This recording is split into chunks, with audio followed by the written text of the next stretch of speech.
In this podcast episode, Bishop Robert Barron discusses a range of topics, including the rise of Christian persecution, the nature of God, the role of the church in modern society, and the appeal of Christianity to young men today. He reflects on the challenges faced by the church and the broader implications of secularism and atheism in contemporary culture.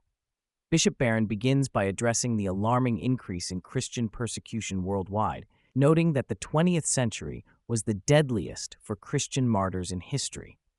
He emphasizes that Christianity is currently the most persecuted religion globally, with many individuals facing violence and death for their faith.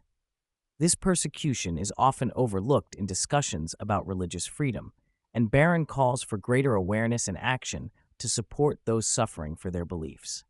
The conversation shifts to the philosophical underpinnings of belief in God. Bishop Barron argues that the loss of a sense of God leads to despair and unhappiness in society.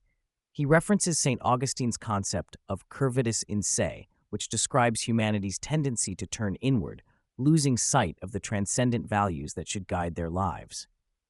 Barron asserts that true fulfillment comes from recognizing God as the ultimate good, and that autonomy, when idolized, leads to a hollow existence.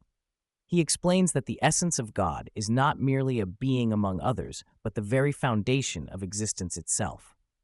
This understanding challenges the secular view that reduces God to a mere concept or a distant figure. Instead, Barron emphasizes that God is intimately involved in the world, and recognizing this relationship is crucial for spiritual growth. Bishop Barron discusses the Church's evolving role in a rapidly changing world.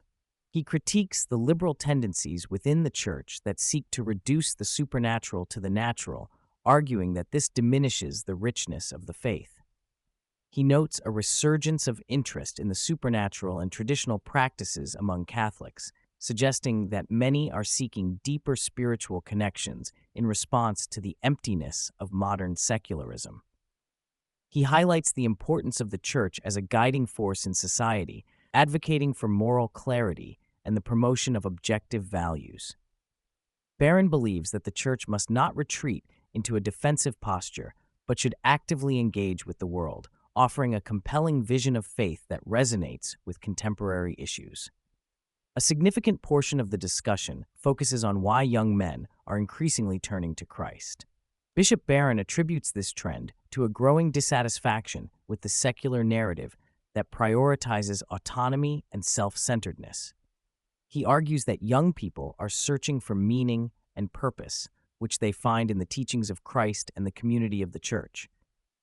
Barron emphasizes that the message of Christianity, particularly the call to love and serve others, stands in stark contrast to the self-absorption prevalent in modern culture.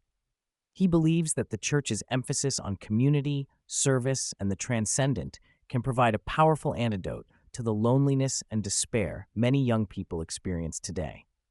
The podcast also delves into the challenges posed by atheism and secular ideologies. Bishop Barron critiques the notion that religion is a source of violence, arguing that the most significant atrocities of the 20th century were often committed by ideologies that rejected God. He points out that true Christianity, exemplified by the life and teachings of Jesus, promotes peace and reconciliation rather than violence. Barron acknowledges the intellectual challenges posed by atheism, but insists that the arguments against God often stem from a misunderstanding of his nature. He encourages believers to engage thoughtfully with these challenges, emphasizing the importance of a robust intellectual tradition within Christianity that can address contemporary concerns. As the conversation concludes, Bishop Barron expresses hope for the future of the Church. He believes that despite the challenges it faces, there is a growing movement among young people to embrace the faith.